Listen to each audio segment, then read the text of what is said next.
All right, what's going on, everybody? It's your man, Chris Desir, C100, and I'm here with my man, Sam, and my man, Stan.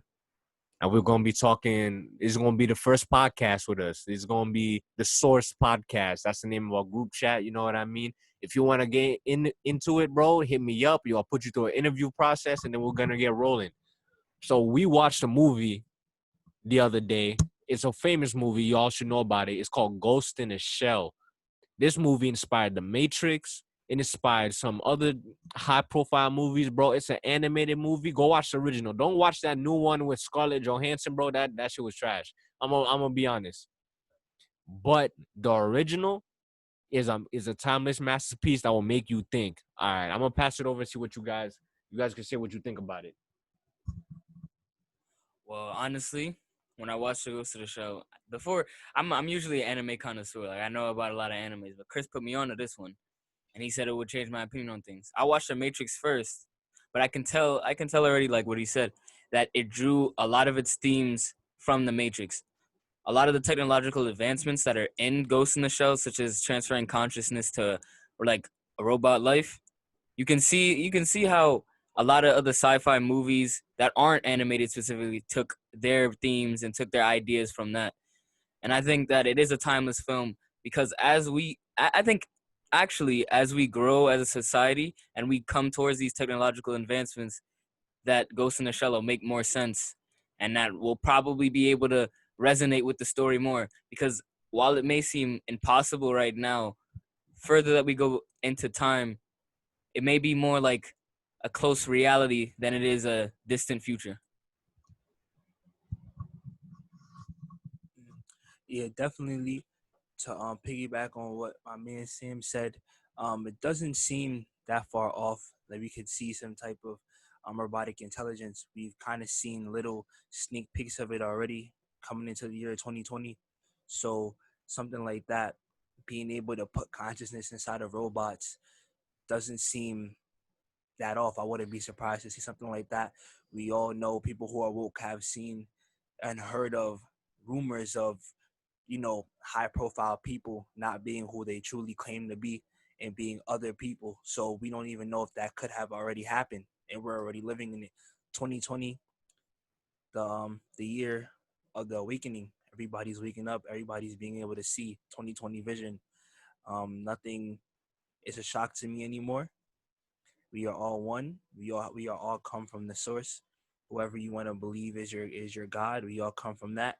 So you know it's crazy, but it's not too crazy to believe what we're seeing right now. They're gonna try to put stuff to keep us blind and keep us away from the truth, like the news.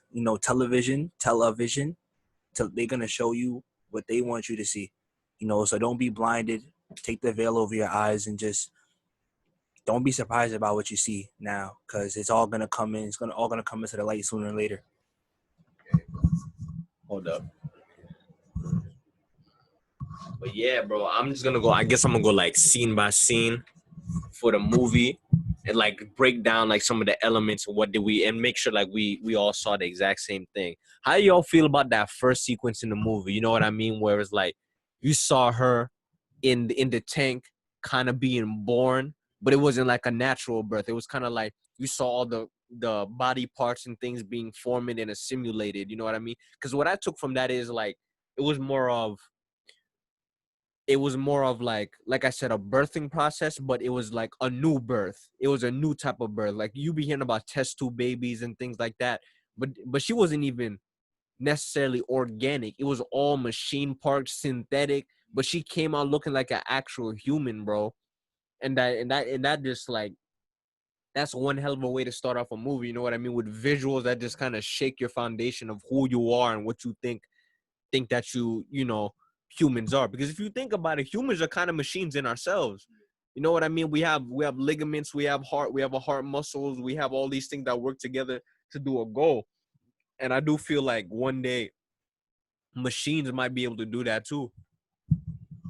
I mean, yeah, off of what you said before, humans are that's kind of how they describe our processes in our body. in science now. Like when you learn in biology courses or chemistry courses, that's how they compare cell function. They compare it to a well-oiled machine. But that scene, the first scene that you're talking about, it kind of, like I said, I watched The Matrix before this, and I watched a couple sci-fi movies before this, and it reminded me a lot of those scenes where like humans are being born, but it seems in more of a sense being made more than anything, like a assembly line of people rather than them coming out of the traditional way out of a woman's womb and whatnot. And I think even with the like old school animation, it still felt like it was a really well put together scene, and I feel yeah, and I feel like it can compete with a lot of new gen because like it has a message behind it. It's not just flashy animation for the sake of flashy animation. Um, I truthfully feel like, in a sense, we are all kind of like ghosts in a shell because our bodies are just basically like what they are, like shells, holding in who we really are. So, um, damn, damn, I had it, bro. It's flowing. Yeah, like we're all in a sense ghosts in a shell. All here for a purpose, all experiencing things in our own little realities. So just damn, my dad forgot what I was gonna say. You were trying to like what were you trying to say? Like we're all consciousnesses just inside Yeah, a being, just like playing our roles and stuff. Like, basically. Bro, I had it, bro. It's flowing. My bad, job. Okay, hold on. I'm gonna get it though. I'm passing my man Chris, but I'm gonna come back when I get it. I'm gonna see if I can like build on what he's saying, or at least what I think about it. Like when I say like humans are machines, I'm thinking like, let's think of biology for example, right? Like if we think of a cell, that cell is made out of mitochondria. It's made out of all these different little parts that come together to do one thing. And what happens with a cell? A cell divides, and it keeps dividing and dividing and dividing. And sooner or later, cell become tissue. Then tissue work together with other tissue to make muscle, and muscle come together with other things. Tissue can come together to make organs, and an organ comes together to make a body. But even though we have all these individual parts working together, we can't equate for our consciousness, bro. We don't know. We know that the brain fires synapses and all that stuff that allows us to think and do all of that stuff, but we cannot actually quantify consciousness yet, bro. That comes from something else, but is something that we all have. And with that movie, like a lot of the questions I feel like that movie was trying to ask was, what happens to a human when the body's gone, bro? Like, let's say tomorrow you lose your arm, and then I give you a robot arm to put in place of that. You know what I mean? Are you still like mostly human, or are you like machine now? And like, let's say I cut you in half, and then now you're half machine, half man. Like, what do you guys feel about that? Well, I feel like the thing that really keeps us human is most likely going to be probably like our consciousness, because most robots, they don't really have consciousness. They act off what they're told or what they're created to do, by like the computer built inside of them. But I feel like it's your soul, it's your consciousness that makes you human, because we have two sides of ourselves. We have our true selves, and then we have our ego. Our ego is our false self, and as long as you have your consciousness, I feel like you could be a complete human, half robot, half human, or not, or robot or not. I think that the consciousness is what makes you who you are. It makes you human. Well, yeah, I was gonna say the same, roughly around the same thing, because even like human physiology, we've gotten to an understanding to the point to where we can replicate it. We can replicate how cells divide. We can replicate how organs function, independent of a human body or a host body to be in. So I think the only thing at this point that like differentiates a human and a bundle of cells, or like or a rapidly regenerating organism, and us being special human beings would be our consciousness. And even though it's unquantifiable, I think that's the reason why we're considered different from machines, because as Nastan said, they aren't really built in with a conscious or spirit or any type of spiritual connection higher. Like they're built by men to complete a certain order, and we're defined by our consciousness, which man doesn't really understand completely.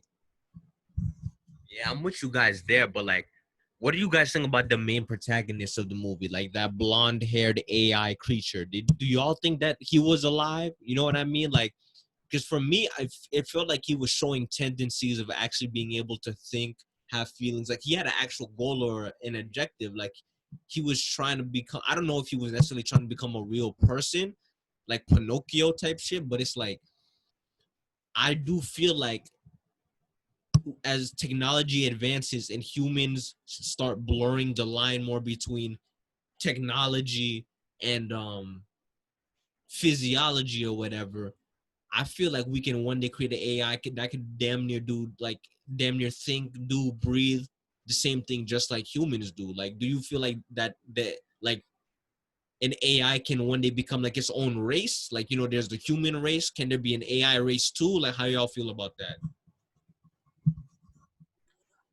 I definitely feel like there can be an AI race. I feel like it's definitely possible, but it's the fact of how will they function. You know, it all comes down because at the end of the day, they're all computers, so they all have to be built, and they have to understand that they're they're you could say subhuman to us because they're not more advanced than us yet. They can have the intelligence and they can try to go against us. They could, but they have to realize that you know they can't try to overthrow us. Um, but it that's the thing. People can try to you can try to clone people, I guess, because like people have tried to make clones and stuff of other people, but it never goes right because they need the soul, they need the consciousness, and that's the main key that makes you a human, that makes you whole. And if you don't have that, then it's just really hard. You want white rice with legume? Uh, it says it's 11 minutes away.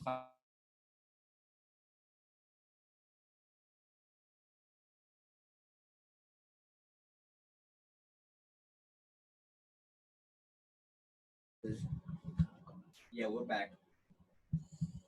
Well, piggybacking off of that, the main character, how he was connecting the main character and saying that he has some type of human tendencies, and how there could be an AI race. I do think there can be an AI race, and I feel like it's been explored before. If maybe some of you have heard of the game Detroit Become Human. Yeah, where the androids came together and realized that they were more than just the sum of their parts. And I think that it could happen, but it depends on how far someone goes when they design AI. Because see, with what I saw in this game is that the reason why they came together like that is because the human who started designing androids, they were more than just purpose. They were more than just built for one purpose. They were there to replace humans in a lot of different scenarios. And when you make an android's purpose to replace a human, then and you put that in their programming, then it's more likely that they'll try to become their own race because you're programming them to be exactly like us, not for any specific deed such as a microwave or an oven or something like that. And I think that they would be more inclined to overthrow us because what a lot of humans do when they design these AIs is they're making up for their own shortcomings in order to get jobs done more efficiently than any human could. So by gifting them these parts that make them better at doing everyday tasks that humans do, or giving them more strength, giving them more durability, etc., etc. By doing that, you're kind of giving them the tools to overthrow us if that's what it came down to. I get what you're saying about that. And it's like, but let's look at like humans and how we look at God, bro. Because the same way that if we are the ones who created AI, the same that we can look at AI as lesser to us, and AI can look to us as gods because we are the one who created them. But at the same token, there must have been something that created us too. And a lot of people want to say it's God, it's the creator, it's the source, it's nature. So nature could look at us, for example, as lesser than it. And that you could say anytime nature doesn't like us or whatever, nature wipes out, the human race, earthquakes, typhoons, tsunamis. And people have been saying for the longest time now that people are the ones trying to kill or overthrow nature. So what happens in nature? Nature fights back. It destroys our land. It destroys our environment, things like that too. So if that were to ever happen, where the AI tries to rise back, I feel like us, the humans, would just like built-in kill switches within the robots. You know what I mean? Send out a mass frequency wave, EMP bomb, shut them all down, do things like that too. But I feel like the day that humans, like let's talking from the human side, I feel like the day humans learn to coexist with nature and realize our place in nature, we will live a much better experience. And I feel like if we come with that same mentality when we're designing our robots to get that love, bro, if we can find a way to program love into technology, bro, I don't feel like we're ever gonna run into that problem where we're gonna have a war between the races of like AI and humans and things like that. Because I feel that one day, maybe in the distant future, like couple thousand years from now, 2,000 years from now, we should be able to transfer like a consciousness from a human body into like an AI artificial body that can probably live for 5,000 years, 10,000 years, you know what I mean? And just increase the lifespan of the humans. Because I do feel like if humans, because there are two theories of thought that all life started from the water and we just evolved to this point as humans, and you can look as AI as just the next step in our evolution.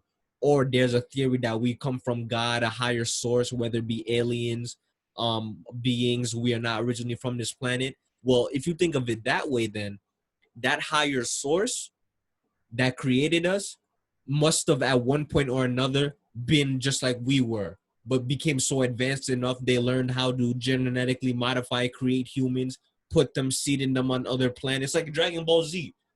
You know what I mean? We could be like all from originally from planet Vegeta. We were put here on Earth just to colonize the planet, and then sooner or later somebody originally from planet Vegeta is gonna come back and see, yeah, take it and see what we did with it.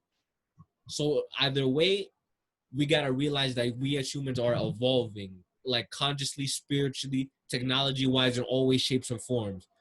And it's up to us to like spread the message of love, compassion, understanding, and acceptance. Because if we don't do that, we're gonna just cause more divides, start more wars, and just like end up killing or destroying more and more things. I definitely feel the same way. I was just actually thinking that, like what you said, like putting love into AIs and kind of like advancing, our human race is kind of like putting in consciousness inside of AI and stuff like that. Honestly, that's not even like a bad idea, because I feel like, you know all of these movies, TV shows that we may see, we kind of portray, robot, like humanoid robots, I guess you could say, as like bad, because that's what they push. Movies like Terminator, other like highly advanced robots, they kind of like combat the humans and they start like this little war. But like, I feel like if they didn't portray that, that's not how we would feel. Cause like we're controlled by what we see.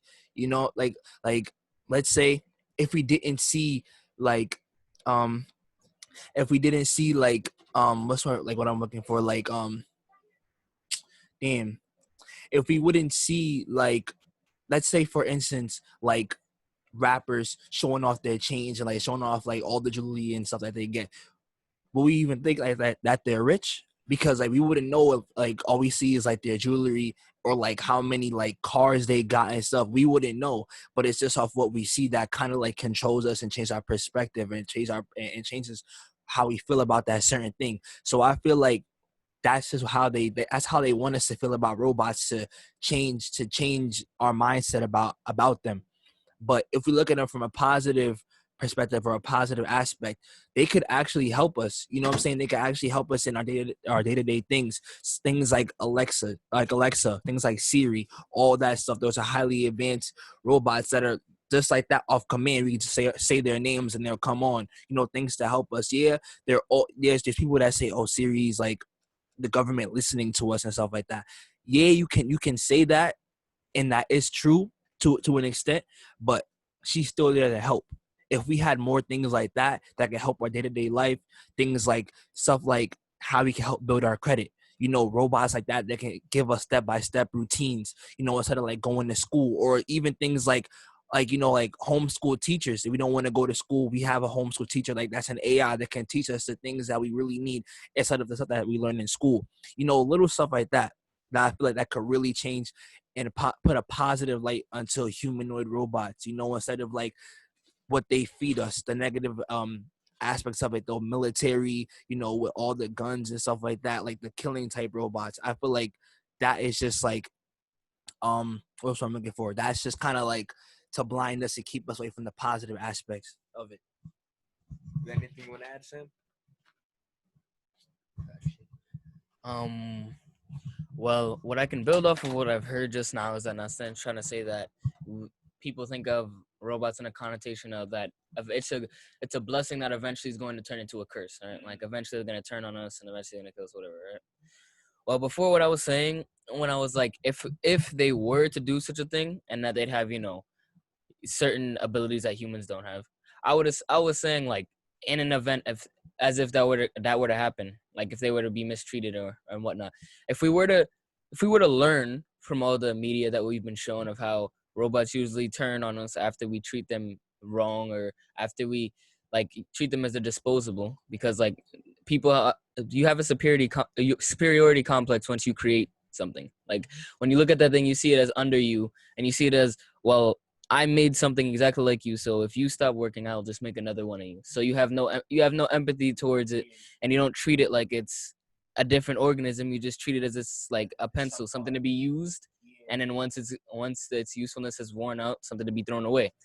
If we were to learn from that and treat robots more as like helpers that deserve respect, right? And instead of just treating them as completely disposable, once they get to a certain level of intelligence, try to share, like you said, the love and whatnot. It wouldn't end up how it usually ends up in dystopian futures where robots are like, trying to. It would be just like great because I remember shows growing up like the Jetsons, like 3CPO from Star Wars, R2D2, all of these like good robots. Ask my mom. She probably got it. It's like I would love to see all of these things like one day, maybe in our time, maybe not even in our lives, but in our child's lives, bro. If we could just have companions that are just like AI and things like that, that would be great. But I feel like the future for humans would be like bio robotic technology. Like if they can somehow find a way how to make robots able to give birth, like they create technology at a cellular level to make a bio robotic cellular, like Cell from Dragon Ball Z. Like he's actually he can regenerate. He has like thing. If we can get to that point where we can create a cell type creature and he can make babies, bro, that's like the true future. Because I don't necessarily think a future where we're all completely metal beings or whatever, or we're all just AI control consciousness inside a machine. Like the Matrix, I feel like that's the wrong approach to how we should do it. I feel like creating bio, electrical, mechanical type cell type beings, bro. That's the true future of like human robot integration technology in the future. So like a fully functioning it's like a fully functioning robot, but like with like human characteristics, you would say, Like or just like a human, but like he's like kind of like a robot. Yeah, like, a bio robotic be like how like cells can divide. Yeah. So imagine you put like a microchip inside a cell, right? Okay. And when the cell divides, it also creates another microchip. Okay. And then it just keeps spreading. Okay. So like if we can get to the point where we can do technology like that, Yeah. bro, that would be crazy. Because now you could have all sorts of powers, all sorts of electrical connections. It's literally through your body. And yeah. That honestly, that would seem crazy, but how do you feel like in towards like I believe the end of the movie, Ghost in the Shell, where they were both, I believe, like they were like on the floor and he was kind of like I forgot what the dude's name was. He was like controlling the robot, I guess you could say, but he kind of was talking about his advances and like how he felt, like how he saw the human race was in a couple years and like transferring consciousness into robots and like in all the, I don't remember what he said like specifically, but that's like what one of the main things I took from it, like him being able to take like transmute consciousness to a non-conscious thing. Like how do you like what's your take on that?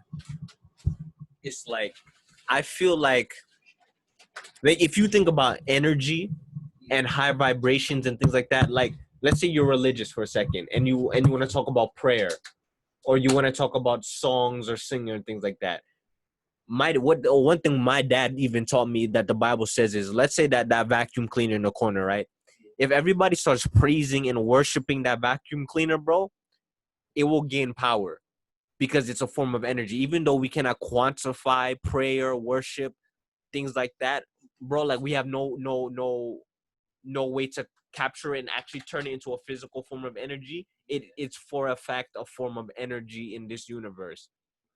So if everybody started to praise that vacuum cleaner, same way people in olden days used to praise the golden bull, the golden calf, whatever, a spirit or something would inhabit that inanimate object because praise is being thrown toward it, right? So to say that we couldn't transfer in our consciousness into a inanimate object, I would say that that's not, that wouldn't be, that's possible. I say that's possible. I say that's 100% possible, because if we would start to give praise and worship to that inanimate object, and we all manifested, like the goal that we were manifesting was to put our consciousness into that actually, that being, we should actually be able to do it without a doubt. Like, what do you say about it, Sam? You go on. I think that the transferring of consciousness and whatnot, I think that's pretty plausible. My thing about it is it right though? Like that's the question about, because a lot of times what I see with society is like, once you can find out how to do something, we do it. Mm-hmm. But like no one ever stops to ask the questions, what's the consequence of this thing? It's either instant gratification for figuring out, being the first one to discover that you can do something, or using it for your own benefit. But no one ever asks, we can, but should we? That's the thing. That's the thing about it. And the transfer of consciousness, like I feel like there can be uses that can be a net good. Mm-hmm. But I also see, but maybe it's just I'm a glass half empty person, but I can see a lot of ways that this can go awry. No, of course. Before things can get better, they gotta get worse. You know what I mean? There's no way for anybody to make any advancement in anything without breaking a couple of eggs in the process. Whether it be internal, like you gotta beat your own personal demons, or you actually gotta go out into the world and cause havoc. Yeah, in order to get a greater good. Because I don't advocate for a world where everybody at first is forced, to become transhuman or like transfer consciousness. No, I advocate for a world that has it as a possibility. We slowly but surely get used to people being in that space, and I want a world where, like, let's say we transfer our consciousness, and we just find a way to transfer our consciousness from to inanimate object to inanimate. Let's say you got a new body, you bought a new body, right? And it's supposed to last you 100 years, and now the warranty on that body's getting old, or you get into a car accident or something like that and the body gets destroyed. If they can somehow transfer your consciousness to another body, right, and like you have the money or whatever it is for it, I feel like you should have the choice to do that. But if you're a regular human who was naturally born and you want the choice to die, you know what I mean? Like the same way with an organ donor. Like you can choose to, when I feel like if you go into a coma or something, just kill me or keep me on the plug. I feel like everybody should have a choice to do what they want to do. Yeah, man. So it's like to go a little bit like off topic for a second. How do you feel like going about? I feel like everybody who's going through this journey has the same kind of like experience. How do you feel like you trying to, I guess you could say, um awaken your friends? Because I feel like that's one of like the big things, like you want to like have like your colleagues come along with you with this journey, because it's kind of like it's a cool experience, because then you feel like not to be a little bit like going into your ego, but kind of like you feel like a different, like you feel like higher, not like essentially, but like spiritually, like mentally, you feel like, okay, like me and all my friends, we're sun gazing, we're spiritual, we're doing all this, we're kind of like outside of the box compared to everybody else that's still kind of blinded and still a bot that's not woke. So I know my own myself in my life, I have a lot of friends who I try to, give a little bit of like pieces, to awaken them, but they still are blind and they still don't catch on. So how would you feel, or like what would you do to like or what did you do to kind of like awaken your friends? 'Cause I feel like that's a main thing. People on the journey, they kind of like it's a lonely journey, but you would kind of feel good knowing that your friends are on it as well and they're on a righteous path to you know Well, to answer your question, I'm gonna say I don't awaken my friends. I mean, for example, like, did I wake you up or did you wake yourself up? So, like, I feel like what we should be doing is, if you feel like it is in you to spread content, spread awareness, people who are like you, who are already on the path to wake up, will automatically gravitate toward you. It's the law of attraction. What you perceive yourself to be and push out into the world will automatically come back to you. There are multiple people that I've contacted, like you have, to try to get awake over my entire life, that I've tried to get functions together, get things going, actually start making movements, making a difference, and it's never gone to pass. But if you feel like this is for you, you got to do everything in your power to reach those specific people. Because even though we are now in an age and era where everybody's waking up, you got to realize we're at the very beginning of it. You know what I mean? It's still going to take 20, 30, 40 plus years for people to actually break out of this habit of this old belief system and into the new world. You know what I'm saying? We are very much the pioneers of this new era, because once our like grandparents are gone, then our parents are gone, then our older siblings are gone. Now it's us. Now we're going to be the oldest generation, and now we can instruct everyone under us how to live, how to think, do things like us. Because there are a lot of people older than us who don't think the way that we are, and they taught their kids differently. So that's why we run into a lot of conflict in our lives, because we are still the minority in this situation. Over time, we're going to gain more traction and become the majority, but that's one of the hard things of being a pioneer at anything that you do. Like in business, you never want to be the first person to discover anything, because even though you'll get the claim, you'll get the clout for starting it, everybody else who comes under you is just going to learn from you and become better at it than you are. And that's why I never get in my ego about, oh, I'm like, I'm getting in my friends, you know what I mean? I'm in a higher plane, because I know as soon as I start putting somebody else on, that person I put on is going to become better than me. And then they're going to put someone else on that's younger than them. They're going to start earlier than we did, be better than us and better than us and better than us. I've come to accept my role in this spiritual awakening journey of mine. I've just come to accept it, that I'm the first one, and there's clout to that too. There's benefits to it, but I gotta realize though that I'm a regular person like anybody else. Like, I don't like these other. I'm not gonna name drop, but I don't like other YouTubers who get to that point. You know what I mean? Where they have millions of followers and now they got no time for nobody. It's everything is for them. And if you don't like it, you just leave. I've never been like that. You know what I mean, bro? I want to be real from the day one to the day I die, bro. That's just what I'm about. If that answers your question. because like I kind of feel like I don't feel like responsible in a sense, but like I kind of feel like I know it's not my responsibility. I know it's the what's the word? Damn, it's God's responsibility.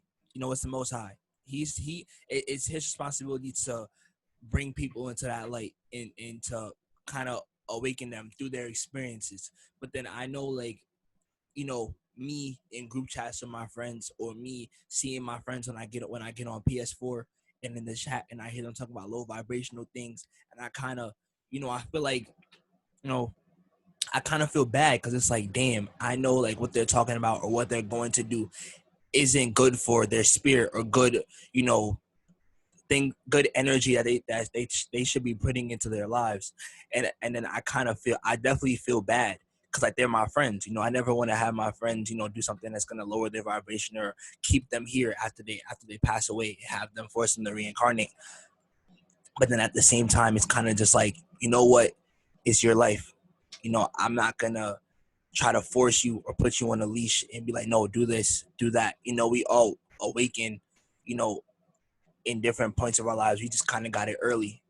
That's, I guess you could, say like why we're the chosen ones, because we caught it fast. And some people just are meant to, like you said before a couple of days ago, some people are meant to just stay below, and some people are meant to just go up and go high. So, I don't want to have that burden. I don't feel like anybody else listening to this who have friends that are doing low vibrational things so feel like they have to carry that burden of, damn, I didn't help my friends get awakened, or damn, I should have helped my friends, do this instead of having them go down the path. Like, that's not your burden. That's not your worry. That's not your problem.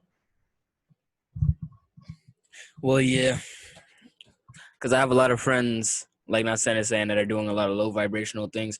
I've actually talked to Nastan on a couple occasions about some of my friends that I wanted to help, like, reach a higher level of spiritual awareness, or like even just as simple as them being on their purpose rather than focusing on outside distractions. And it's just like, I can help until I can't help no more. Like, it's just like, it has to be a point to where you take the information in, and it can't just be like I'm instructing you on what to do every single time, because what happens when I'm not there? Because I can tell you what to do now, but what happens when I'm in college, or I'm in a situation where I'm using my time and you need help? You can't just be stranded there like you don't know what to do. Because if you don't learn to do things for yourself, and you don't learn to absorb the knowledge, then it doesn't matter. Then I'm basically just speaking at you.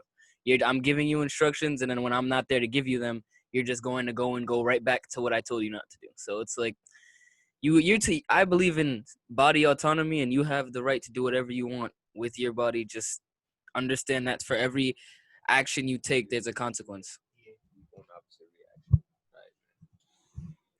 But yeah, that's just to bring everything back to together. I guess it just like, nobody really can say for a fact that they know how anything in life will play out, whether it be the future with AI, or the fate of your friends or people who are you would care for, right?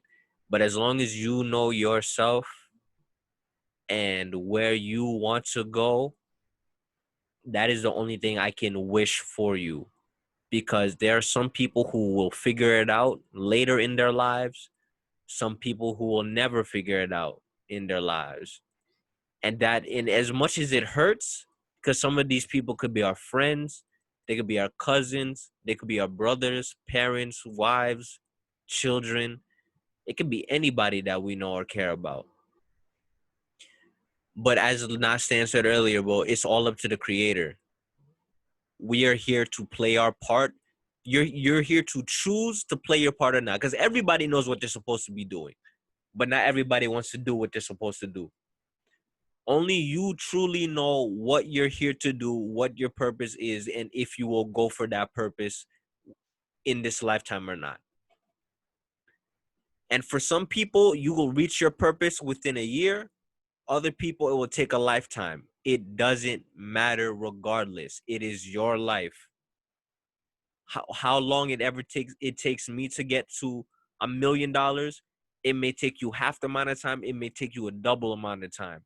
Never compare yourself to anybody else in this world, for the better or the worse, because we are all equal. Our situations may not be the same, but we are all equal, and we all have an opportunity to ascend, to live a better life, to have our dreams, manifest anything that we want in this reality. And I'd say that would be it for me. You know what I mean? I feel like we've had a good talk. If y'all want to say anything to close this out, I'll pass y'all the mic. In closing, I would just like to say that we all have to remember that, like how we started off, we are all ghosts in the shell. And this is what I was going to say before I forgot. I just got it back. We are all ghosts in the shell, and we are all not programmed, but we all have a job. We all have a prophecy from the Most High, like how the Bible, all the disciples and all, they all had their own prophecies, their own little journeys. It's just like us. Like imagine all of us as disciples. We all have our own journeys. We all have our own prophecies that we all have to go. We all have to do. So don't be discouraged or don't feel bad about, where you're at in life or your experiences, or, just embrace them, accept it, but don't let it become you. You know what I'm saying? You always gotta push through. You always gotta just push through and persevere and just keep grinding. Become that seed. We are all seeds that grow into trees. Any part of our lives, that tree will grow, and then that tree will grow and create to have fruit, and then later the fruit will grow and you'll be able to ravish in those fruits and enjoy those fruits. So don't be discouraged about anything that's going hard in your life, or your life is hard right now, because trust me, if you keep digging, you keep becoming that seed and allowing yourself to go in the dirt, you will eventually grow and you'll be able to have fruits and ravish in those fruits. Well, yeah, I would say as well, don't get discouraged by anything else, because even if it is people who you're trying to help become spiritually awakened and they don't want to, the best way is always to lead by example. So if you go and live your life spiritually, you go and indulge in what you need to, then people will, like Chris said, people who appreciate it will gravitate towards you. So I would say just stay on that track and don't worry about anything else. Yeah. You heard it here, guys. Well, this has been 180 Make sure y'all subscribe, Make sure you check yeah, well, you guys heard it here first. It's been Chris, Desir, 100 Agency. Your boy Nas, Sam signing out here. Nas, Sam signing out. Catch y'all next time.